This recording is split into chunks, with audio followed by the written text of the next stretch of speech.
Hello and welcome everybody. Good evening, good morning, wherever you are in the world. I'm so pleased to have you all here in this special day. First, I'd like to thank you all of our guest speakers and everyone who has tuned in to celebrate the International Human Rights Day. I'll start by giving you a quick rundown of how the event will proceed today. I will start with a short introduction and then pass the floor to the keynote speaker, Lord Mayor of the City of Coventry. Then our four wonderful speakers will each present their speech for 5 to 10 minutes. I will ask each of our speakers to give their 1 minute final remarks, and to conclude our event, I will ask the Lord Mayor to give her closing remarks and presenting the Unity Award. So, as you're probably aware that today, 10th of December, is the International Human Rights Day, which commemorates the day in 1948 when the United Nations General Assembly adopted the Universal Declaration of Human Rights, which is an international document that enshrines the rights and freedom of all human beings. It is a day which is celebrated all over the world. The Universal Declaration of Human Rights commits nations to recognize all humans as being born free and equal in dignity and rights, regardless of nationality, place of residence, gender, national or ethnic origin, color, religion, language, or any other status. So to celebrate, we will remind ourselves of the effort and actions of 4 individuals who were and remain true beacons of light for all generations to come. These 4 people all have a common purpose and emphasized on humanity, peace, love, tolerance, and bringing people together, regardless of any differences that we may have. Their achievement is working towards creating unity and social cohesion. And that's the value that they stood for, which offers a lot of lessons for us to learn from.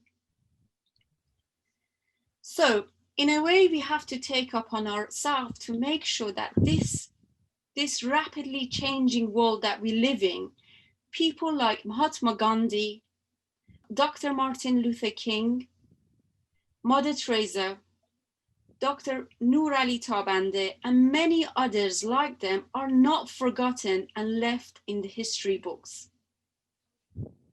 Now, I would like to introduce you to our keynote speaker, representing the great city of Coventry, which is the global award winner of peace and reconciliation.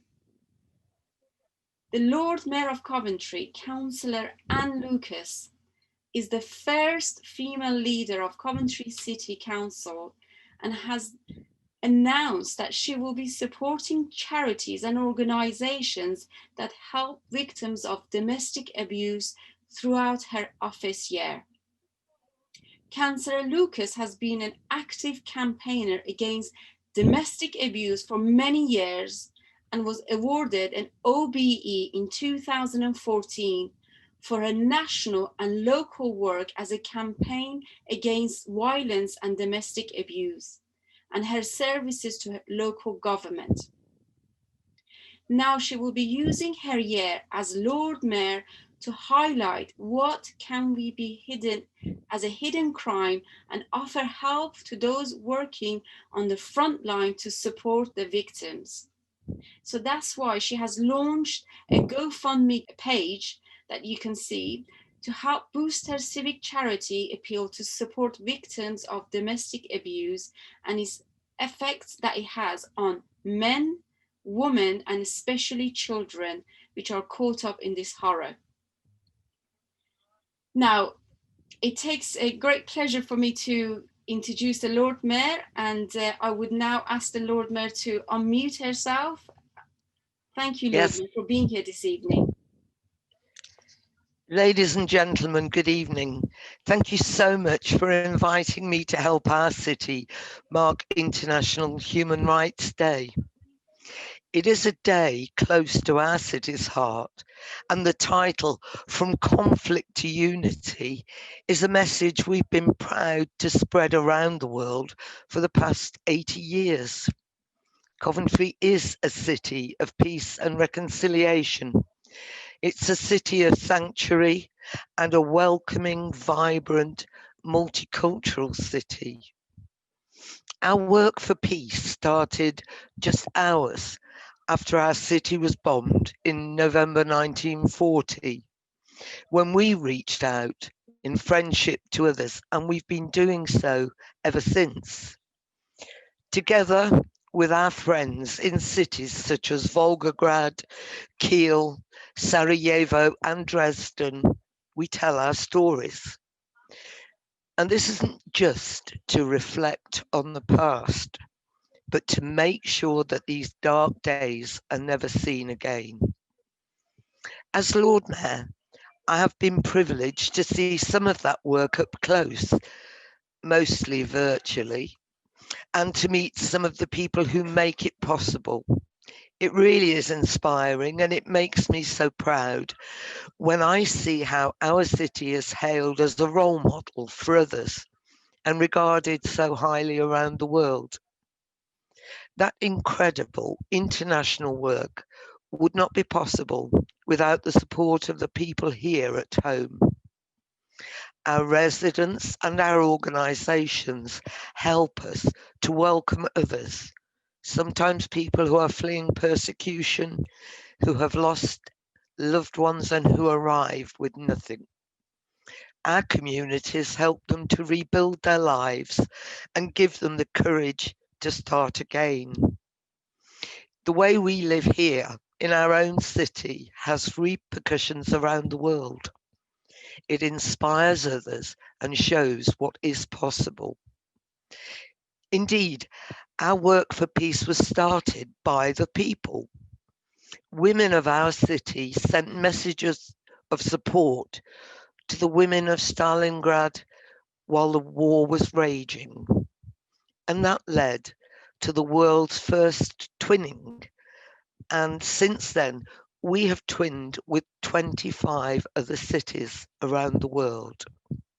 We are the home of the Rising Global Peace Forum, an annual peace event, and the Fellowship of the Cross of Nails.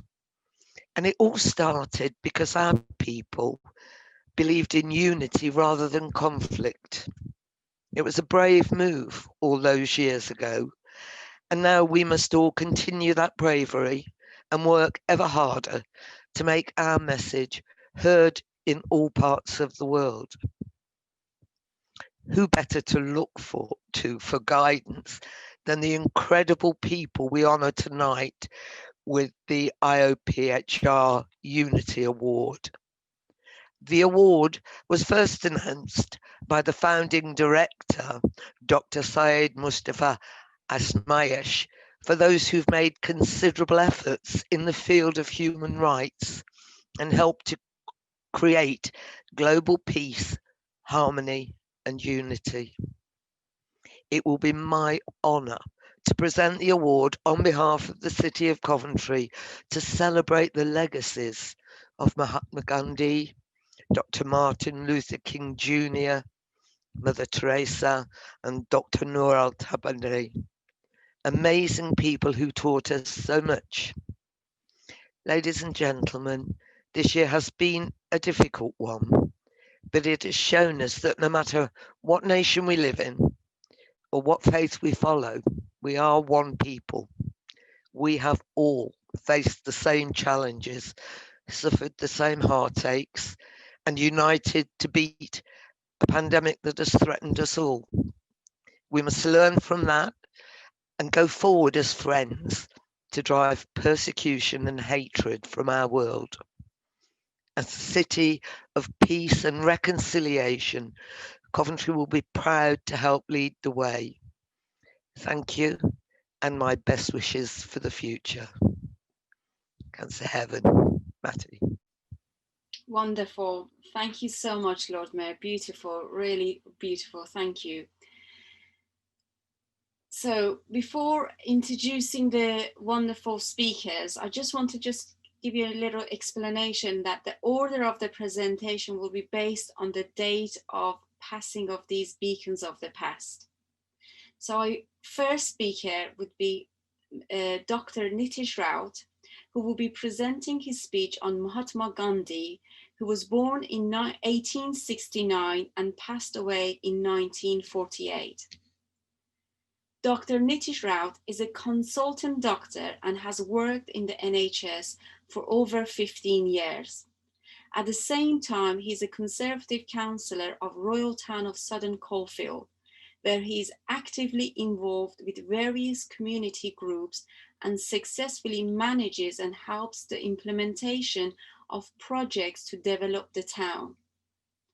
Dr. Nitish is also Director of Indians for West Midlands and was involved in the installation of the blue plaque on the event of Mahatma Gandhi 150th birthday anniversary in Birmingham in 2019.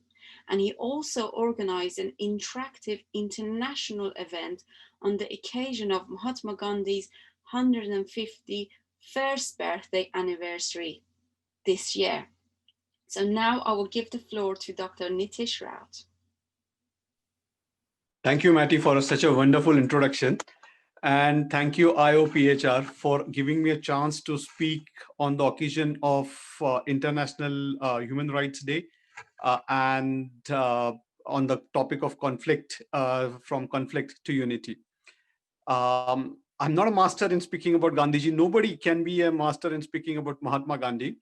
The thin book, the most thinnest book that I've ever read about Mahatma Gandhi was this thick. So it's really difficult to comprehend everything and compile everything in 5 minutes, but I'll give my best go. Gandhiji had famously said, Mahatma Gandhi, or Gandhiji as he is rightly said in Indian subcontinent, is Mahatma Gandhi had rightly said that world has got adequate for everybody's need, but grossly inadequate for even someone's greed. For a very simple reason, needs have got limited resources, are limited, whereas greeds are unlimited. So his ability to speak the truth was identified earlier on in life when he used to do all those forbidden things, where coming from a conservative Indian family, he was not allowed to eat meat or drink wine. He did all those things, and one fine day when he realized that what he is doing is not right, he wrote everything on a piece of paper and put it beside his father's desk and was expecting to get a beating. When his father read the letter, all that he did was he cried, folded, and gave him a hug and said that I knew about this and I was about to punish you, but I'm really impressed by the ability for you to accept the truth. Now, that was a big awakening for him. He identified the power of truth, and this is how his journey for exploring the truth, non-violence, and ability to change a person's behavior started. He believed that ability to speak the truth is the greatest strength of all, and even more stronger than that is the ability of an individual to accept one's shortcomings or mistakes, because he believed that all of us are equal, all of us are born equal, none of us is supreme up or down, so we will make mistakes, but if you make a mistake, you realize it, just accept it. And this he has been preaching last for 80-90 years. And it is only now that the Western world has adopted to accept that if there is a mistake, they started accepting, yes, I have a mistake. Otherwise, up until now, accepting the mistake was against against what I would say, a position or an aura. Even more important than this was his ability to forgive. That he not only his ability, but he taught amongst all the people the ability to forgive, forget, and proceed. When we take a revenge, his principle was, when we take a revenge, yes, we do get an instant hit, we do feel better, but that feelingness of betterment is just lasts for just for a moment or so. After we achieve our goal of revenge, we are filled with emptiness, we are filled with a vacuum. Whereas if we are able to forgive, forget, and proceed, then that kind of gives us a sense of happiness and a fulfillment which lasts all throughout our life. And he always believed that you have to be morally strong. You have to be strong with a view to forgive. If you are weak and you forgive, it's just being disguised as an inability to strike back. And when the weak become strong, then there is a sense of revenge, which again makes the world a bad place. There was a young boy who used to who as a mark of protest threw stones at him. And when the people caught him, and the police were about to take some action against him, he said, "No, guys, wait, not guys. People, just wait. No child can ever be filled with wrong. No child can ever be a bad person. That means that he's surrounded by environment which is not conducive to him developing as a good person. So why, instead of troubling him or instead of punishing him, why don't we change his environment?" And this is how he became an ardent follower of Mahatma Gandhi, and this is how he managed to convert people to from a violent to a non-violent. And he would say that, "You, let's have an argument. You convince me that my means are wrong, I will accept it and I'll start following you," which never happened. He believed that every individual, every human being has got a divinity in him, because the God, the Allah, Bhagwan, spiritual, supreme power, whatever we call them, best creation is human beings. And as humans, he believed that every human being, every tree, every animal has got a part of divinity in that him, in that person, and that's how we should respect each other. And this is how the idea of sarva dharma samabhav, which in Indian language or Hindi or Sanskrit language means all religions are at par. All religions have got their own things which we can adopt and make ourselves better. He would give this example that I eat rice and somebody eats wheat does not make me superior to him or him inferior to me. That just means that these are our means to get food for our body. Same way, various religions, aim of all the religions is to provide spirituality, and it should be an extremely personal matter for an individual, which is where the world needs now. His believing is Vasudhaiva Kutumbakam. That means the whole world is a global village and we are all citizens. Nobody believed it at that time, but in a post-COVID world, we can realize that actions that have taken place in one part of the country would be affecting all of us in all the other parts of the world. He said he used the beautiful principles and devised new weapons, not of mass destructions or destructions, but ahimsa and satyagraha. That means non-violence and peaceful protest. Now, let me just define what he meant by satyagraha. It is a non-violent means of protest which resists the injustice, and it aims at conversion of the opponent's heart by making him or her aware of his ill will and inhuman behavior. His main principle of launching any peaceful non-violent protest was by winning over the opponent by love and gentle persuasion, and by arousing in him a sense of justice rather than forcing him to surrender out of fear.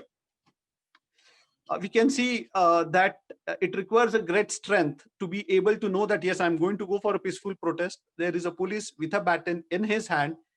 He is going to strike me. It's not he may or may not. He is going to strike me, but I will go. I will still take the beatings. Eventually, he will give up. Eventually, he will feel sorry, or eventually he'll realize that what he's doing is wrong, and that worked. He was after this when India got independence. Now, unfortunately, the subcontinent was divided into two countries based on religion, and that caused a death of about 10 million people. And about, I think, 30 million people were displaced on both the sides of the border. Unfortunately, there was no social media, there was no Twitter, there was no Facebook for us to be able to know the scale of destruction that has taken place. But what did he do? Instead of the whole world was celebrating, or the India country as well as the world was celebrating or was planning how to move ahead, he was doing a fast, because he said that I could not stop the deaths of so many people, so I have to do fast for self-purification. And he did fast, which he used as a weapon to convince people. He was a firm believer in giving power back to the people. He said that there was a class that would believe that we should not be giving people power to make decisions to illiterate people or unknowledgeable people or these scums or rats was the terminology that was being used. He was even called a naked fakir by one of the Britain's greatest politicians. But that did not make him any feel anger towards that person. Power to the people, when he was, he always believed in giving power to the people, so that when there was an argument that yes, many people are not well informed to be able to make decisions about their own selves, he did not believe. He said all of us are same. If you feel that the people do not have the knowledge or power, make them knowledgeable, make them understandable, but allow them to make the decisions for their own self. Every village, every small town should be self-sufficient in its own needs, and this is where the thing of needs and greed came into being. There is even the when at a very old age, in late 60s, he was in 1948, but when he was in late 60s, he was assassinated by a person. But that person also believed that he was a great soul, he was a great person, to the point that he bowed down to him. Bowing down in Indian culture is a way to respect that I bow to you, my humanity bows to humanity in you. So he bowed down to him. But the assassin did not believe in the way Mahatma Gandhi was bringing about the change. So he shot him with 3 bullets. Even while dying, he said, "Hey Ram," that means, "Oh God." And I'm pretty sure that if Mahatma Gandhi had survived that attack, he would have forgiven the person who attacked him. He was that great a person. There is a very beautiful Bollywood movie called Lage Raho Munna Bhai. I'll be sending you in one of the chat. See, this is a story about how, in current times, if Mahatma Gandhi was there, how he would be able to convince a goon who believes in violent means to give up his violent means and get converted into non-violent means, use non-violent means to achieve what he wants, and which is a beautiful movie. Gandhiji was again a great political thinker, and he believed that politics should be a branch of moral science and moral ethics. Moral principles have to be adhered to by the politicians, by the policymakers, along with the population, so that there is no dividing line between haves and haves not, which is the main source of conflict across all over the world. In a post-COVID world, when yes, all of the community came together to help each other out, to knock on the people's door, to take care of each other, to give medicines to the people, to take care of vulnerable, to feed by setting up food banks. I just wish and I hope that this momentum stays even long after the COVID is gone, and Mahatma Gandhi would have been really happy to see the whole community coming together like this. But what we have to learn is that we are able to maintain this momentum 2, 3, 4 years down the line, when the resources and the effects would be seen eventually. So I would like to just end with 2 lines, is we need to implement. Yes, we do need Mahatma Gandhi to again show us, but they say that great souls are born once in a century. So we do need him, but in the meantime, if we follow his principles, or if not, at least read or be aware of his principles, the world will definitely be a good place to live in, and from conflict in the existing times will go towards unity. I would like to end my statement by giving a famous quote from Mahatma Gandhi: "An eye for an eye will make the whole world go blind, and we will not be able to do what we are supposed to do." So thank you guys. Thanks a lot again for giving me a chance to speak today. Over to you, Mattie. Wonderful, Dr. Niti Shroud. Wonderful. Thank you very much. Now, our next speaker, Denise Pitter, will present her speech on Dr. Martin Luther King Jr., who was born in 1929 and passed away in 1968. Denise Pitter trained at the Birmingham School of Speech and Drama and has remained as working actor ever since. Her repertoire includes plays, children's theatre, TIE, pantomimes, UK and European tour of various musicals, including the West End, and singing in the band. Her 2 most recent projects were a play exploring homelessness and conducting a drama in workshop in prison. So over to you, Denise. How it is now here. This is a photo of my daughter, and one of her close friends, taken a few years ago. Now, I love this because it sums up how I want both mine and my daughter's life to be like, full of love, friendship, and unity. I love that there's this beautiful brown-skinned, afro-haired child and a beautiful blonde, blue-eyed child in a strong embrace. What's even more wonderful is that I have many photos like this of my daughter happily playing with friends from all different backgrounds, blissfully unaware of their differences, instead firmly focused on what they have in common. In fact, I have photos from my childhood, which is very much the same. It's crazy to think that just 57 years ago in 1963, just 9 years before I was born in 1972, Dr. Reverend Martin Luther King Jr. made his famous "I Have a Dream" speech in front of more than 200,000 people. And yes, it truly was a dream, because back then the thought of little black girls and little white girls playing and growing up together as friends and equals was just that, a dream. How it was then, there, the past.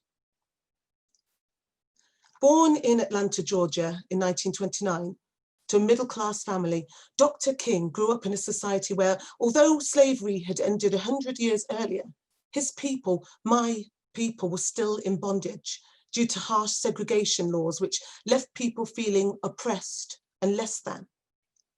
Black people were not allowed by law to go to the same schools, drink from the same water fountain, use the same bathrooms, vote, and many more things. They were often subjected to violent attacks and were the target of hate groups like the Ku Klux Klan. Despite this, Dr. King grew up with a firm belief that equal rights for African Americans could be achieved through purely non-violent methods, in a time when many were so angry at their treatment that they had decided that the only way to achieve equality was to fight. His vision, his dream.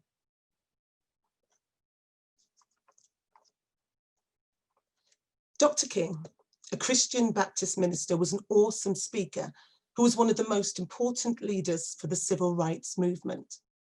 It's funny because he actually only achieved a C+ for public speaking at high school, but now is widely recognized as one of the world's best orators. He was heavily influenced by the Bible's teachings of love thy enemies and Gandhi's concepts of peaceful non-compliance. In his famous "I Have a Dream" speech, he says, "I have a dream that my 4 little children will one day live in a nation where they will not be judged by the color of their skin, but by the content of their character. I have a dream that one day down in Alabama, with its vicious racists, with its governor having his lips dripping with the words of interposition and nullification, that one day right down in Alabama, little black boys and black girls will be able to join hands with little white boys and white girls as sisters and brother." He had a powerfully strong hope and vision for a positive future for his children, where people of all colors would be united and treated as equals. And he worked tirelessly to achieve this, even though he knew he would likely not live to see that day due to the constant threats on his life. He kept his eyes firmly on the prize. He believed that there were good people from all nations and that together and united was the way to achieve the impossible. What he achieved through non-violence. Dr. King helped to highlight the plight of African Americans and unite people of all colors to join the cause for equal rights, putting pressure on government to change and introduce laws such as the Civil Rights Act of 1964 and the Voting Rights Act of 1965, which overturned segregation laws. He did this through non-violent methods such as protests, sit-ins, and boycotts.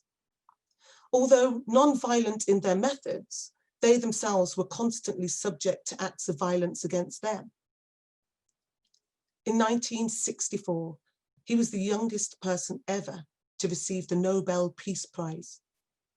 He was eloquent, fearless, courageous, and prepared to give his life to bring about equality. The future, our dream. What can we learn from this beacon of the past? Back in 1963, this beacon had a dream, a big, huge dream. It seemed impossible, and yet it did come true for me and my daughter. But as recent events show, we still have further to go on our journey of creating truly equal rights for all. Back when this photo was taken, my daughter had no idea that she was different. Now, at just 7 years old, however, she is heartbreakingly, for me, aware that still some people will not like her simply because of the colour of her skin. But they are still friends, and I really hope that they will remain so forever. Sometimes it seems impossible, that we have reached as far as we can go and will never truly ever reach the pinnacle of the mountaintop. But if we look back and compare that and then to where we are here and now, we can see the progress. The work is not yet finished. There is more to be done. And like Dr. King, I need to dream big for my child and think hard on what I want her future to be like. I ask, what is your dream, your vision of the future? So let us all dream big, bold, and beautifully. What will life be like for our children and our grandchildren 60 years from now? Like Dr. King, let us focus on love, standing up for what we believe in, getting organised and doing something together. As remember, he didn't do it on his own. He took his family, his friends, his community, his team, his colleagues, his allies, both black and white, united together to bring about change. And it took time. Some of us received that special call to put the cause above everything else and risk it all.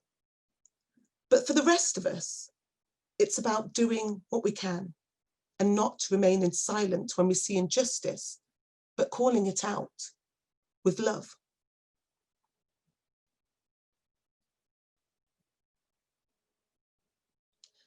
For when we let freedom ring, when we let it ring from every tenement and every hamlet, from every state and every city, we will be able to speed up that day when all of God's children, black men and white men, Jews and Gentiles, Protestants and Catholics, will be able to join hands and sing in the words of the old spiritual, free at last, free at last. Thank God Almighty, we are free at last.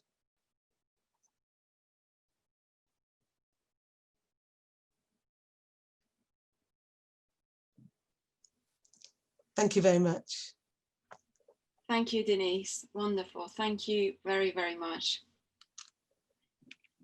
Right, now, after that powerful speech, we're going to move to our third speaker.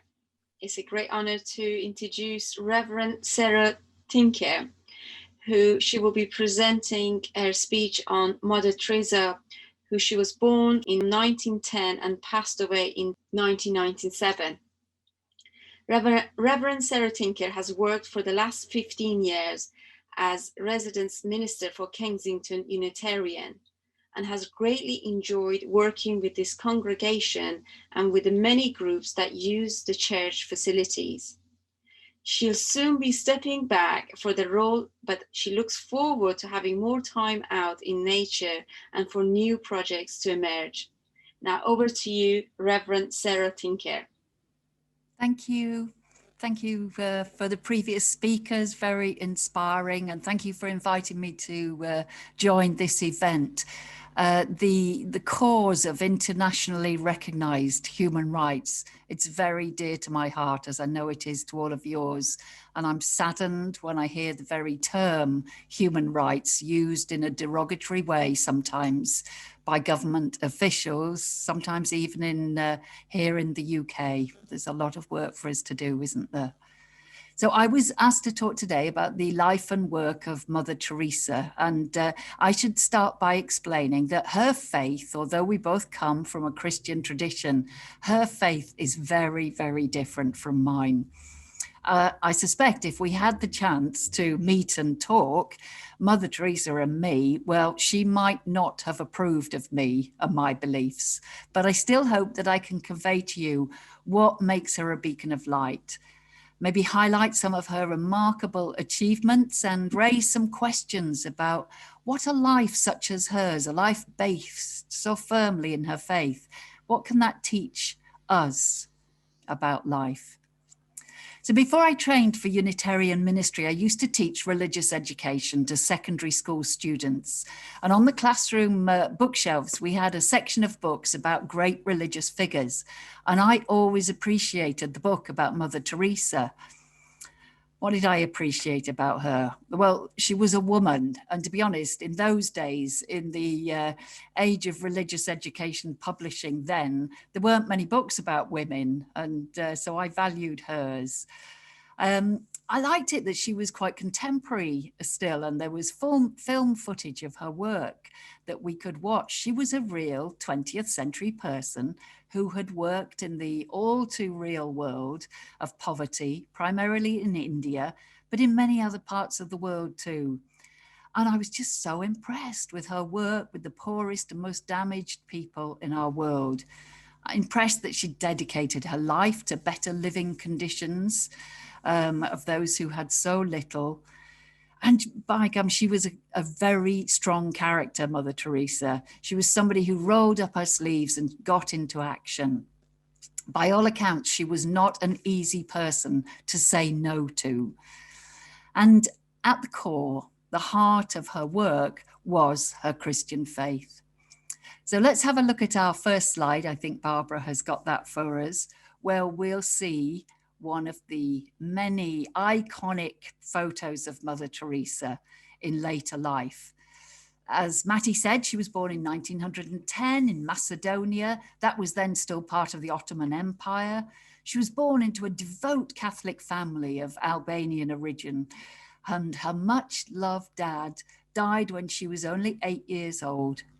And then her family were really quite poor, and yet her mother continued a family tradition of sharing what they had with others, regularly inviting strangers in to join them for a meal. Agnes, as she was then called, had a sense of religious vocation from a very early age. She left home at the age of 18 and went to a religious order in Ireland. And you know, she would never see her mother or her sister again. From Ireland, she moved to India, and she took her first religious vows in 1931. She then taught for many years in a convent school, rising to the position of head teacher. But in the 1940s, as you'll be aware, it was a decade of terrible conflict and suffering in India. And she felt a new calling to work with those who are suffering. She founded a new religious order within the Catholic organization, the Missionaries of Charity. And by the 1970s, their work had spread throughout the world, and Mother Teresa was becoming world famous. Our second slide now shows another photo of her in her simple white and blue sari. She was instantly recognizable like that.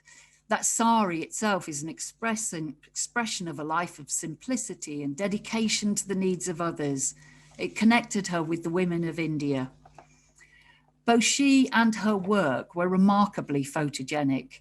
Documentaries and a film were made about her. Highly regarded photojournalists followed her around, and she used such publicity very effectively to help raise funds for the Missionaries of Charity in alleviating suffering the world over. She was incredibly well known. I was working up north here in England in the 1970s, and I remember collecting money for charity in a factory where I was working at the time. And when I was a bit too insistent that they all be generous towards a good cause, one of the older workers with a laugh said, "Who do you think I am, Mother Teresa?" In 1979, Mother Teresa was awarded the Nobel Peace Prize for work undertaken in the struggle to overcome poverty and distress, which also constitutes a threat to peace. And characteristically, she refused the traditional Nobel celebratory banquet in Oslo, and she asked instead that the $7,000 that it would have cost to feed one fancy meal to 135 people be sent instead to her mission in India, where the money could feed 400 people for a year. Powerful. And as I said, at the heart of her sense of mission was this Catholic faith, her commitment and dedication to this path of service. Slide 3 is going to show just a few of her words. And this really tells you what was motivating her. Every person is Christ to me. Prayer without action is no prayer at all. You have to do your work as if everything depends on you, then leave the rest to God. Our work is only the expression of the love we have for God. And I wanted to just read these famous words from the Bible, from Matthew's Gospel, because I think this really guides the principle of charity in her faith. So this is Jesus speaking of the day of justice when the righteous people will be rewarded. For I was hungry and you gave me food. I was thirsty and you gave me something to drink. I was a stranger and you welcomed me.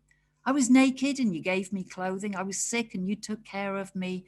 I was in prison and you visited me.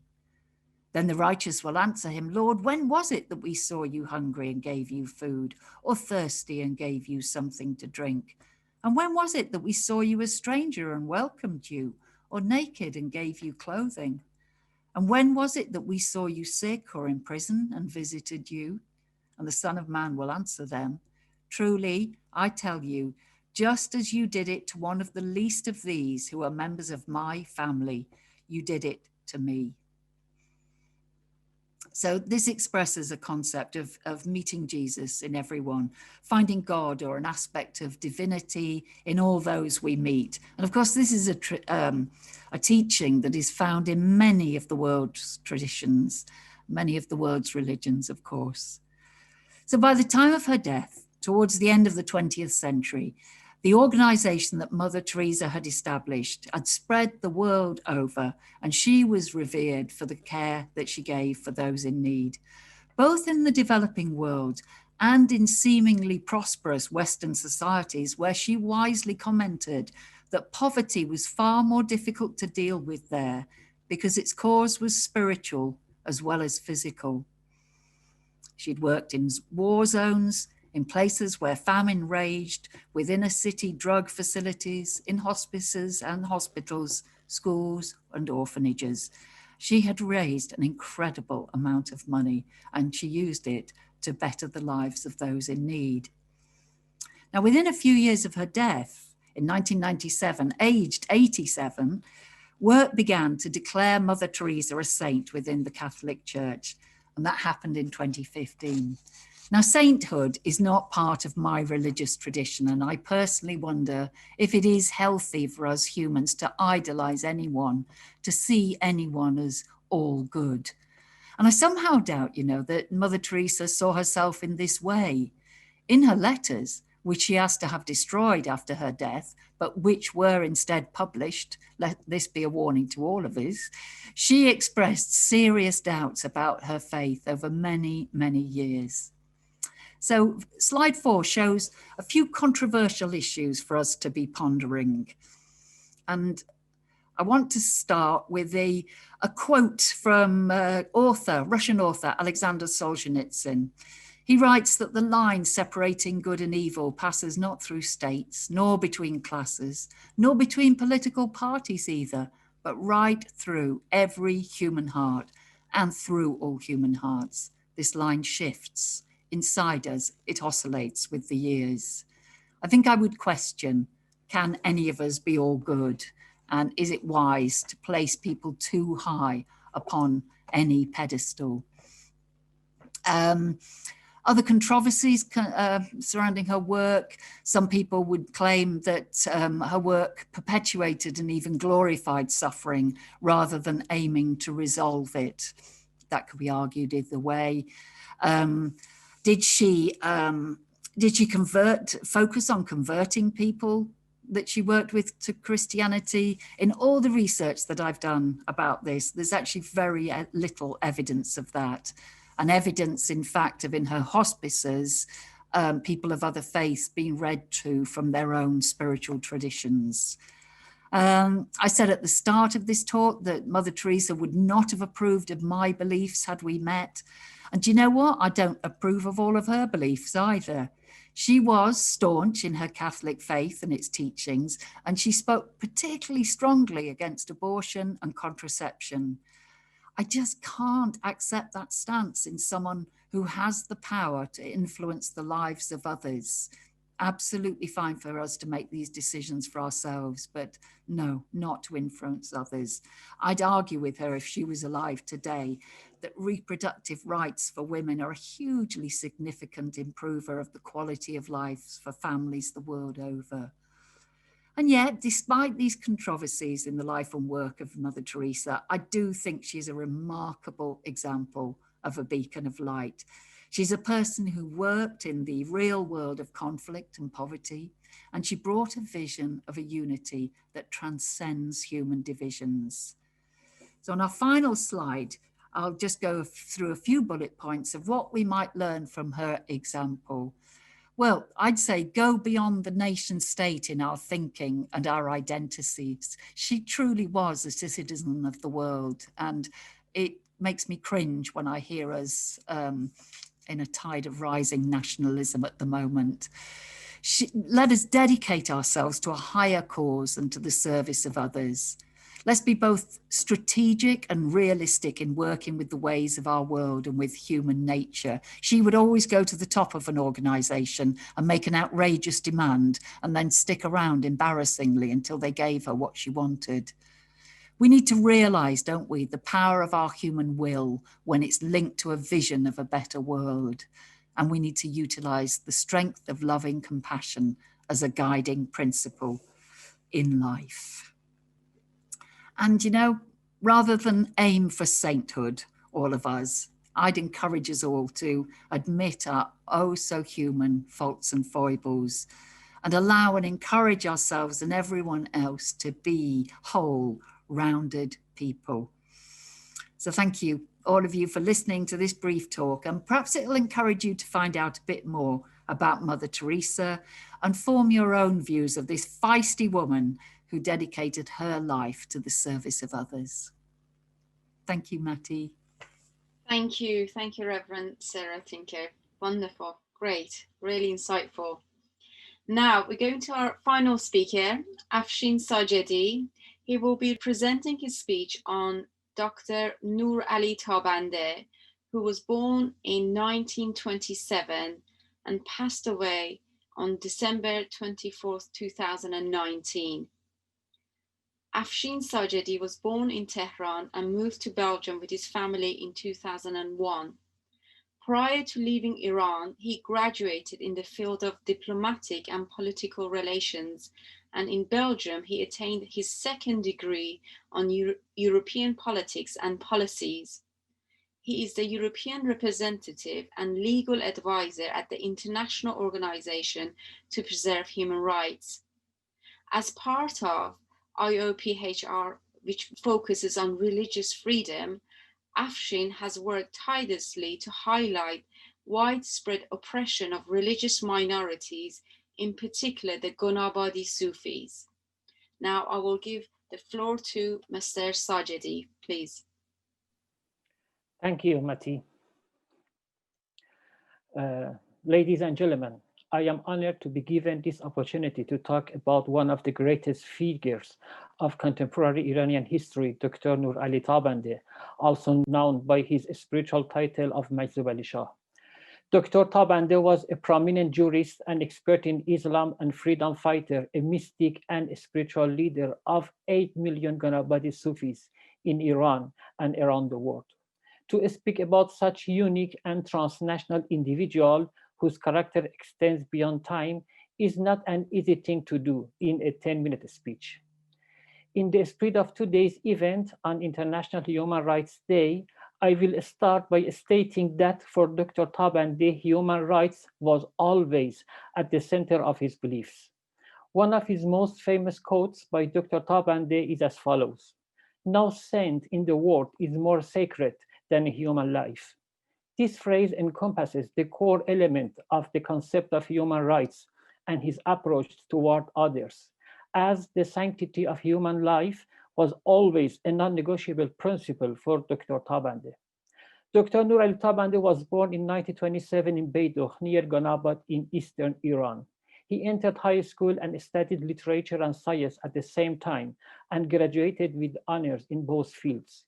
He then entered the university and studied law. After graduating from university, Dr. Tabandeh took his first job as a clerk at the Ministry of Foreign Affairs. But after a while, he asked to be transferred from the Ministry of Foreign Affairs to the Ministry of Justice. Dr. Tabandeh served in the Ministry of Justice first as a court counselor and then as a judge, and left behind a brilliant record of achievements and services. Shortly afterwards, he left for France to continue his education and enrolled for a doctorate in law at the Sorbonne University. Dr. Tabandeh returned to Tehran in 1957 after graduating with the doctorate in law from the Sorbonne University and joined the struggle against the dictatorship of that time while working in the judiciary. Dr. Noor Ali Tarbande had an active role in society both before and after the 1979 revolution in Iran, and throughout his life, he was always the voice of the voiceless and firmly stood by his principles. He represented and defended the rights of individuals that no lawyer would dare represent and defend. He firmly believed every individual's right of access to a lawyer. As a good example of this, before the Islamic Revolution was the case of Ayatollah Pasandide, who was the brother of Khomeini. This is particularly important as it was during time that clerics who gave sermons and spoke out against the Shah were under severe pressure, and nobody dared to provide legal representation for such individuals. But Dr. Noor Ali Tarbande represented and defended Ayatollah Pasandide in court. Exactly 43 years ago, on this very day, December 10, 1977, Dr. Noor Ali Tarbande and his colleagues registered Iran's first official human rights organization, the Iranian Committee for the Defense of Human Rights, and submitted the registered documents to the United Nations Secretary. In the early stages following the 1979 revolution in Iran, Dr. Tabandeh served in temporary government of Bazagan, first as Deputy Minister of Justice and then as the first Vice Minister of Justice, during which time he worked tirelessly to preserve the integrity and the independence of judiciary to prevent the government from becoming corrupt.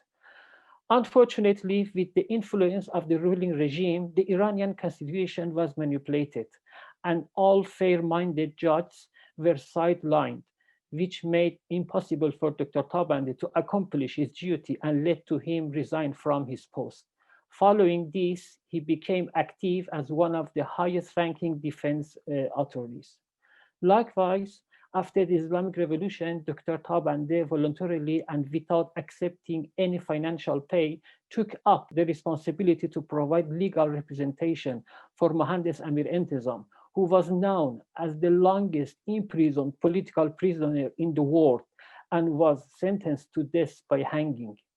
In defending his rights, Dr. Noor Ali Tarbande overturned the execution of Mr. Intizam and saved him from certain deaths.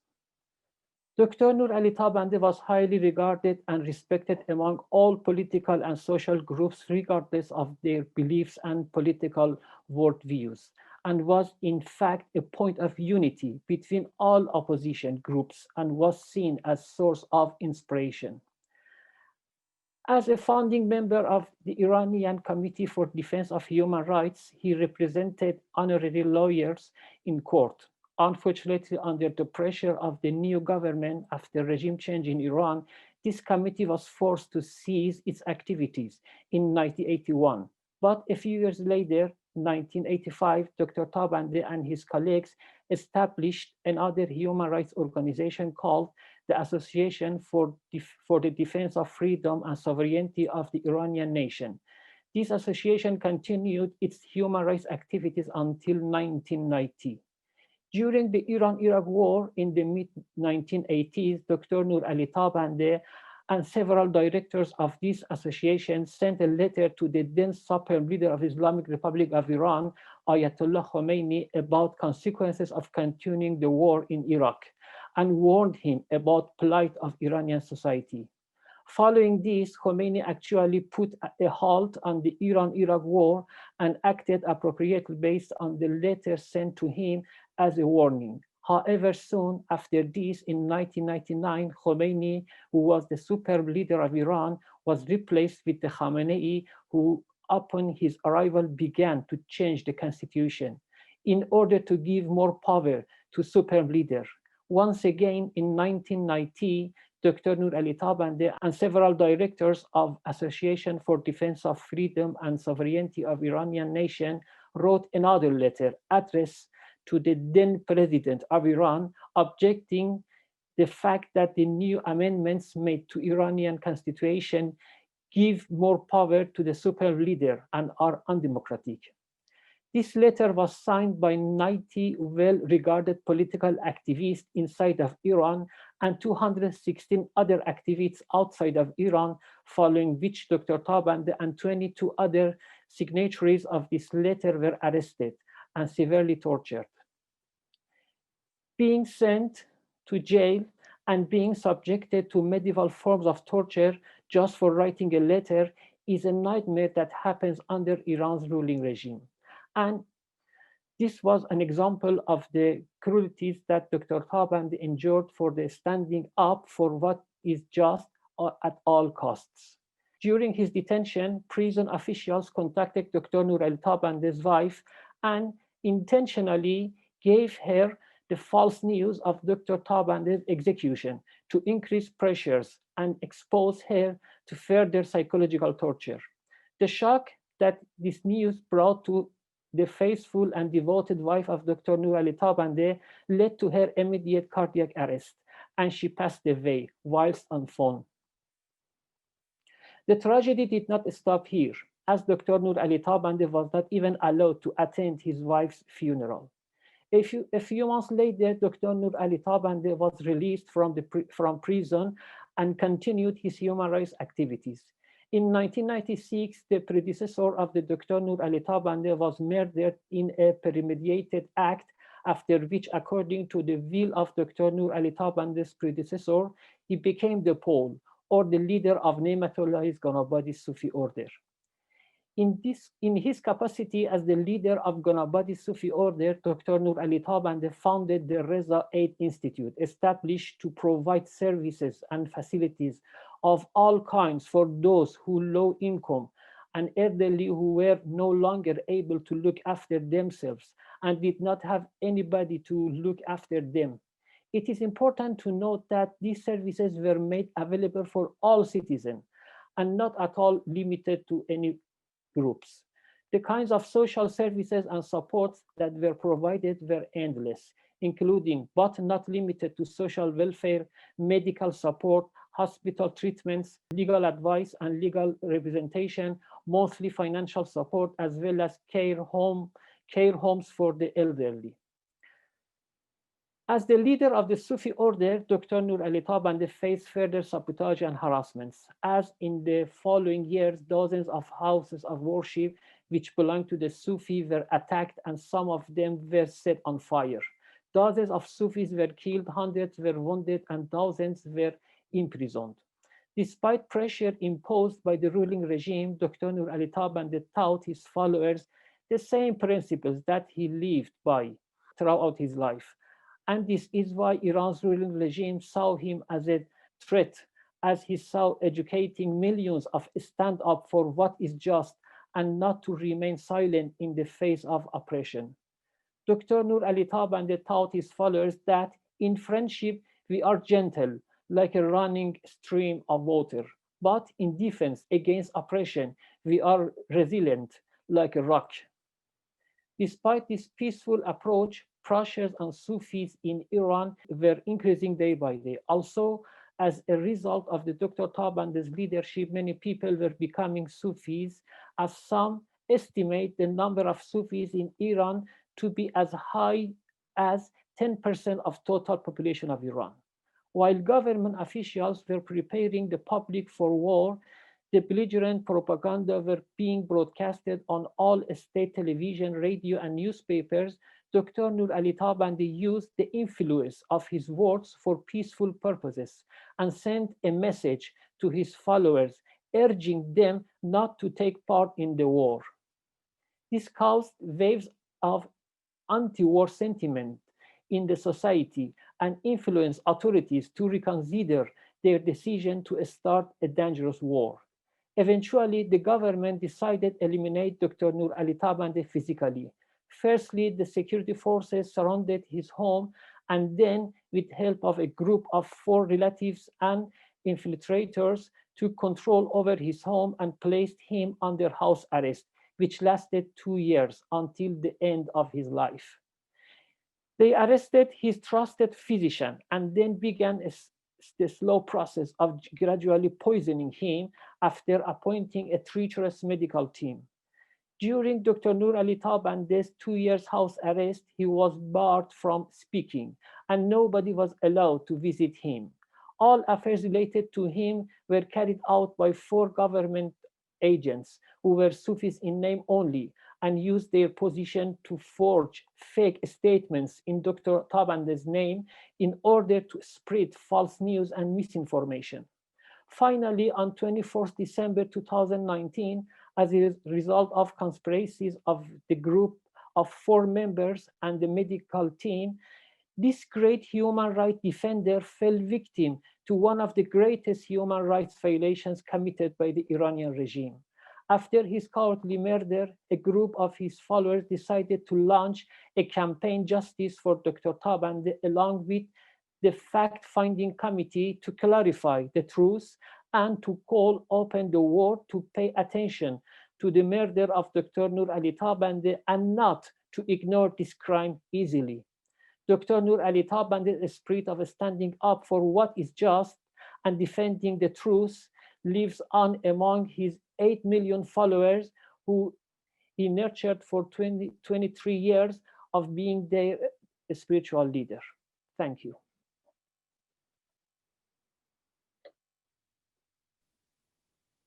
Thank you, Mr. Sajedi, for such an insightful detail of history, the recent history of Dr. Noor Ali Tarbande.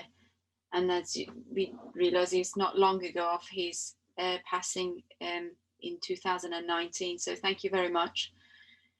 Now, this is a time where I like to ask each speaker to just give a very short, less than a minute, a final remarks, a message from today and the purpose of, what we here for, from moving from conflict to unity and learning from these beacons of the past. So I'm just going to go around from the person I've first started, from Dr. Rout, and before, so please, Dr. Rout, if you can just give us a message that you can let us to take home and the audience who are watching tonight. Thank you, Mattie. Thank you, IOPHR, for organizing such a fantastic and well-structured event. The only message I'd like to say is we are all a part of a global village. This is what Mahatma Gandhi had said. and an eye for an eye will make the whole world go blind. Humanity has got compassion, forgiveness, all the good aspects. We just need to work upon them to be able to live a very happy life. These are the messages which I was sent 80 years ago. All the more reason for us to follow them in the current conflict times. Thank you. Thank you very much. Now I move to Denise Pitter, please. Lovely. Okay, I want to say there's no reason why 60 years from now we can't all have the world that we envision. The impossible now can be possible in the future. So I would say take some time to think about what that looks like for you. Write it down, draw it, paint it, stick it up somewhere, make a statement, stick it up somewhere, and then start being the change that you want to see. We're all beacons of light. We may not burn as brightly and as far-reaching as these 4 particular amazing individuals we've talked about tonight, but our light touches and can transform all the people that we come into contact with, be it at home, at school, at work, at church, down the temple, the supermarket, the gym, anywhere. So it starts with us here now. So let us all go forth and shine brightly.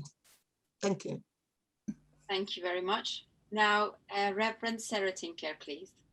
Well, my message is that we can't all be Mother Teresa. Surprise, surprise. She was a one-off and she followed her own unique life path. But why don't we all now work together to build a world where each person is free to be themselves and where together we can create a life of justice, peace and love for all beings. Thank you very much. Thank you. Now, Afshin Sajedi, please.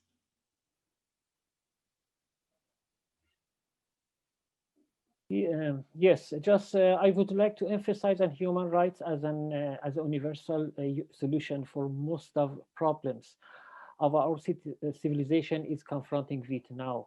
By human rights, the free and fluent information circulation will be guaranteed. By human rights, the most eligible and most competent individuals will become to power. By human rights, we can be sure everybody has access to civil rights. And finally, by human rights, the justice will be achieved. Thank you very much. Thank you. Now, we are coming to close, but I would like to bring back our guest speaker, the Lord Mayor, to give us her concluding remarks and to introduce the commencement of the IOPHR Annual Unity Award. So over to you, Lord Mayor. Thank you very much. You just have to bring the speaker. You know, I do that all the time. I'm so sorry. Okay.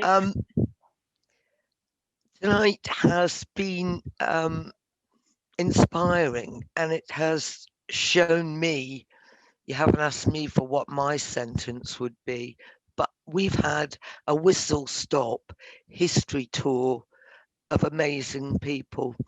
And I'm reminded that somebody very clever once said, those who forget the lessons that history teaches us will make the same mistakes again. We've heard of some really inspiring people. We don't want to make their mistakes. We want to follow in their footsteps. So on the anniversary of the signing of the Declaration of Human Rights, the founding director of the International Organization to Preserve Human Rights, Dr. Syed Mustafa Asmayesh, wanted to announce the commencement of an annual IOPHR Unity Award. And those 4 wonderful people who we've been talking about tonight are the first recipients because of their unwavering courage and their efforts in the field of human rights advocacy. Mahatma Gandhi, Martin Luther King Jr., Mother Teresa, Noor Ali Tarbande. These are the 4 first recipients of this award.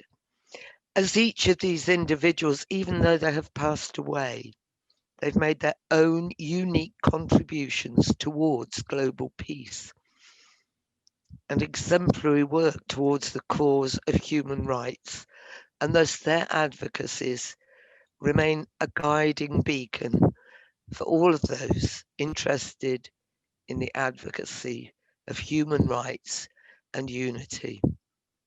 Thank you. It's been an honour to be invited here tonight. I hope you've all enjoyed it just as much as I have. Thank you. Thank you very much, Lord Mayor. Thank you. Very inspiring to listen to every one of you, and it's a pleasure to have you here with us, Lord Mayor.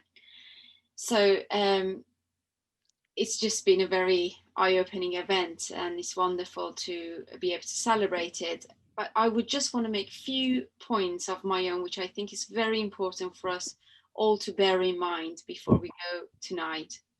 When highlighting the violations of human rights in the world, it is important for us to acknowledge that although certain countries have signed the Declaration of Human Rights, but sadly in practice, they do not abide by this even today. Given this fact, we need to reflect on how, as individuals, we can make a difference, especially for those of us who feel powerless in front of the oppressors. One thing we can all learn from these lights of beacons of light, such as the 4 personalities under the discussion in tonight's event, is to learn in our own lives to uphold human rights and human dignity, and to bring people together so that we have peace and unity at the center of our lives. It may seem trivial, but it is the individual drops which comes together and forms an ocean. I think this poem from Sajedi, which was written about 760 years ago in 1259 AD, which is currently written above the entrance to United Nations, summarize the unity that exists between all human beings and how the suffering of one individual is the suffering of all humanity. The poem reads, human beings are members of whole, in creation of one essence and soul. If one member is afflicted with pain, other members uneasy will remain. If you have no sympathy for human pain, the name of human you cannot retain. With that, I would like to once again thank the Lord Mayor, our wonderful speakers, and the guests who attended this event. I wish you all a wonderful day, evening, and a very peaceful year to come. Thank you very much.